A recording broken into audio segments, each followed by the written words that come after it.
Good afternoon, I'm Sean Yao, and this is One News Now.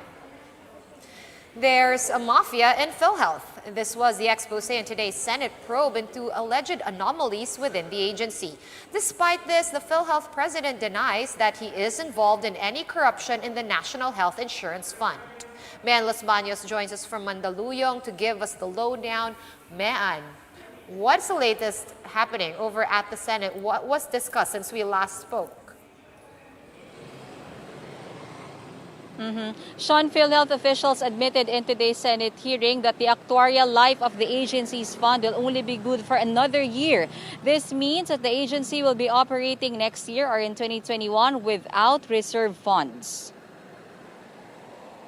Senate Minority Leader Franklin Drilon was dumbfounded upon learning in today's Senate hearing that PhilHealth will be running without reserve funds next year and that the agency may collapse by 2022. PhilHealth Senior Vice President Nerissa Santiago projects that net operation loss will be at 90 billion pesos this year and might balloon to 147 billion pesos next year due to the pandemic. Unless additional subsidies are given in the national budget, the PhilHealth system will in fact collapse. Is that what you're saying? Yes, sir. Senators grilled PhilHealth's top officials due to alleged corruption and misuse of funds, including claims by former PhilHealth anti-fraud legal officer Attorney Thorson Keith that around 15 billion pesos were stolen by the members of the executive committee using different schemes. There is a mafia and syndicate in PhilHealth, sir. Sino-sino yung mga mafia na yan? Sir, sa paniniwala ko po, sir, yung Execom po. Executive Committee, sir. Execom. Lahat po sila, sir. Lahat ng Execom. Keith said there was one time that Morales asked him to talk to Greco Belgica of the Presidential Anti-Corruption Commission to fix the issue on overpriced test kits, which he said he did not obey. Senator Ping Lacson zeroed in on the millions of pesos released to hospitals even though the interim reimbursement mechanism was designed particularly to address the needs of COVID patients. Yung Quezon City, 2nd District pareho. Nakasingil siya na ng isang 8.9 at saka isang 5.3 million. Parehong date yung MOA, parehong date yung release. Hindi ba sindikato yan? Magaling po yung Regional Vice President sa NCR. Magaling kayo mag-release ng pondo sa gusto nyo releasan. Lacson presented several documents showing that PhilHealth released as much as 45 million pesos to a dialysis clinic and 226 million pesos to maternity care providers, both of which does not treat COVID patients. They appealed to us that the patients needed to be taken care of. We have about 50,000 dialysis patients. No, we're not dealing with dialysis, we're talking of COVID-19. Opo. But they said that these are people with comorbidities. Anak ng baka. Second in the alleged corruption scheme pertains to PhilHealth's overpriced 2.1 billion peso IT project, which is endorsed by Morales. I tried my best to find solution to the concerns internally by bringing it up with the board and with management. But the most frustrating part is that management seems to be tolerating these fraudulent acts by their inaction against these executive officers of PhilHealth who are obviously compromised. Morales said the program will help the agency clear its database and create a robust information plan. But board members said there was no clear plan as to how the fund will be used. Instead, the board members were asked to approve the release of a supplemental budget for the IT program amounting to more than 300 billion pesos. So, si Dr. Mercado, nakapag-comment na para naman yatang pinablockmail na itong board. President Morales, would you acknowledge na merong kang duda na pwede may irregularity talaga dito sa budget proposal? No, sir. I don't think Yung sa 2.1 billion? I think it was a matter of explaining fully to the members of the board the details of the IT system. Morales admitted, however, that their estimated fraud index in PhilHealth is at 7.5%.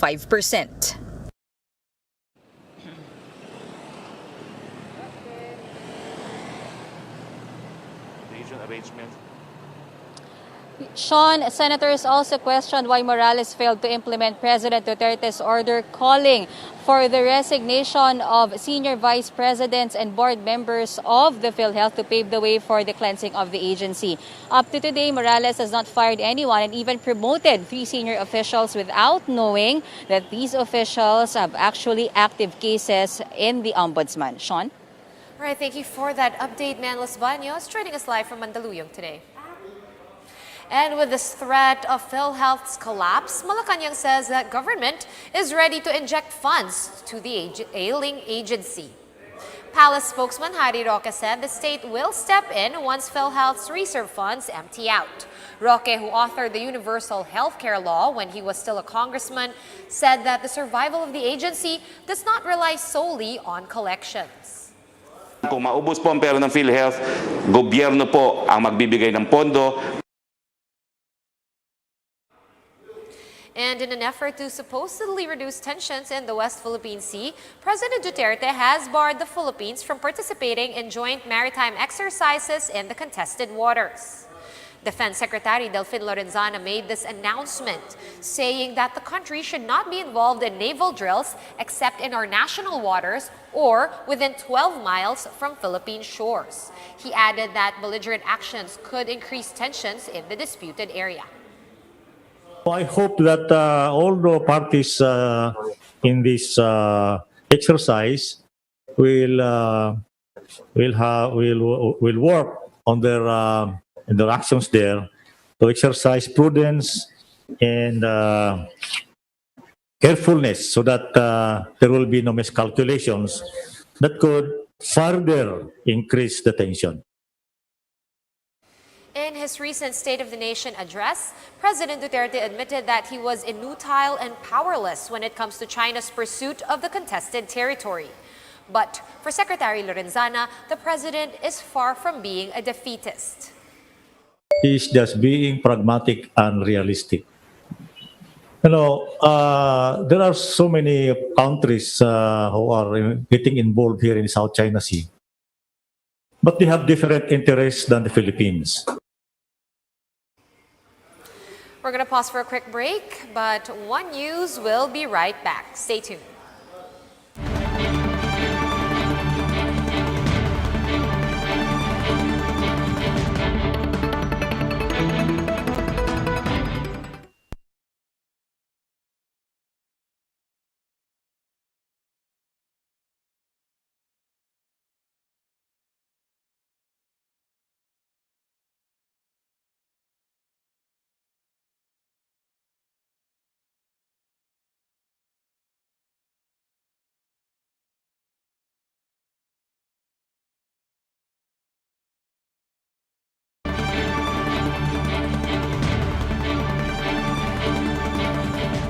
You're still watching One News Now. I'm Sean Yao.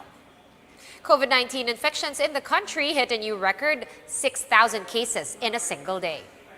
And this brings the total number of cases in the country to over 112,000, 44,000 of which are active. 11 patients recently lost their battle to the SARS-like disease, pushing the death toll to over 2,100. Meanwhile, 240 patients have recovered from the disease. We now have 66,000 COVID-19 survivors. And the Philippine College of Physicians clarified that there was never a call for a revolt as they urged the government to impose stricter lockdown. To give us more details, News 5's Marlene Alcaide joins us live from Mandaluyong. Marlene, what did the Philippine College of Physicians have to say this time around? Yes, Sean, medical frontliners expressed their gratitude as the government heeded their call for a timeout. And despite the president having a few choice of words against physicians who sounded the alarm on the country's health system, they said the president's move is still appreciated. In a webinar Tuesday morning, medical frontliners thanked President Duterte for once again implementing modified enhanced community quarantine in Metro Manila and nearby provinces. The overwhelming surge of COVID-19 patients the past weeks prompted health workers to call for a timeout.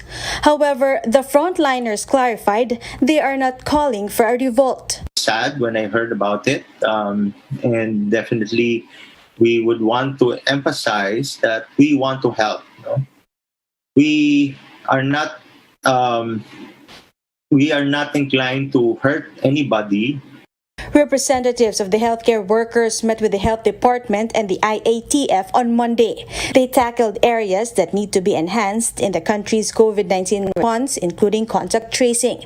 They also reiterated the request for additional manpower. Marami po sa amin ang nagkasakit na at saka sa ngayon ay temporarily naka-quarantine. They also stressed the need for the public solidarity and cooperation. The doctors reminded the public to wear masks properly, maintain social distancing, and practice proper hygiene. Tandaan natin, 80% ng may COVID, very mild ang sakit. Konting ubo, konting sipon, okay pa siya. So kung meron kang konting ubo, konting sipon o lagnat, parang trangkasong very mild. Sinat. Ano na?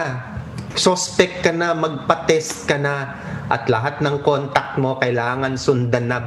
They also raised the issue on the use of rapid tests to detect COVID-19 patients. Ang paggamit ng rapid test sa workplace naging problema at nakadagdag sa paglaganap ng COVID-19. Pangalawa, yung PCR. Gawin kaya natin yung PCR. Mahirap din yun. Kasi kung gumawa ko ng PCR ngayon, at negative, pinapasok ko, okay, safe ako ngayon. Paano yung bukas?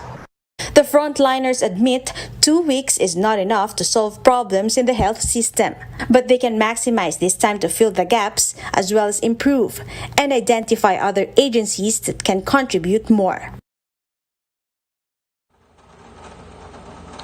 Sean, the medical frontliners also want to meet with other government agencies to ensure safe public transportation, workplace, and communities. Sean? Thank you very much for that, Marlene Alcaide, joining us from Mandaluyong.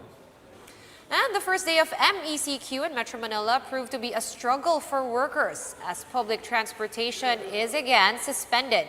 Greg Gregorio has the story. With public transportation at a standstill as Metro Manila returns to modified enhanced community quarantine or MECQ, workers again are troubled as to how to get to work. Hirap kasi lakad ulit. Nag-adjust na oras ng pag-alis. 2 hours yung pila sa Pasig. Kasi ito lalakadin na naman papuntang SNR show. To somehow ease the burden, Joint Task Force COVID Shield Commander Guillermo Eliasar told Radyo 5 that authorities agreed to allow motorcycle backriding, but with certain conditions. Dapat apor yung nasa likuran, work-related ang travel niya. Ibig sabihin, galing sa bahay papunta sa papasukan at pabalik. And then, hindi kailangan na related sila sa isa't isa. Yun po yung isang kondisyon. Ang pangalawa, yung susundin pa natin, yung dapat merong prescribed barrier. Motorcycles must also be private-owned to prevent habal-habal or motorcycles for hire. The PNP Highway Patrol Group is also implementing checkpoints once again, causing a traffic buildup along EDSA. Authorities made sure that private vehicles only carry 50% of their capacity. Motorists were asked for some documents to prove that they are on the road for essential purposes, like a company ID, something that Angelo failed to show. Ano lang meron? Ito lang po sa akin. Rapid test lang, tsaka pass lang po. The Highway Patrol officials is urging compliance. Pag nagtatrabaho kayo, provided naman po ng ating business establishment yung shuttle na ginagamit natin. Taxi and UV Express drivers were also flagged down for not following the suspension of public transportation under MECQ areas. Hindi naman ako namamasayos. Saan po papunta dapat? Baklaran. May kukunin lang kasi nagka-emergency sila. May nakalagay ko hapon kasi sa dyaryo, nabasa ko po na personal mo po pwede mong gamitin. The Transportation Department said public transportation units such as taxis and UV Expresses may only operate if a private company contracted them for their service. For News 5, Greg Gregorio, PR1 News. For more more updates, follow News 5, The Philippine Star, and Business World online. Visit our website, onenews.ph, for more in-depth analysis. You can also catch One News on the Signal Play app. Register for a free account now at www.signalplay.com and stream One News live anytime, anywhere. I'm Sean Yao. We are One News.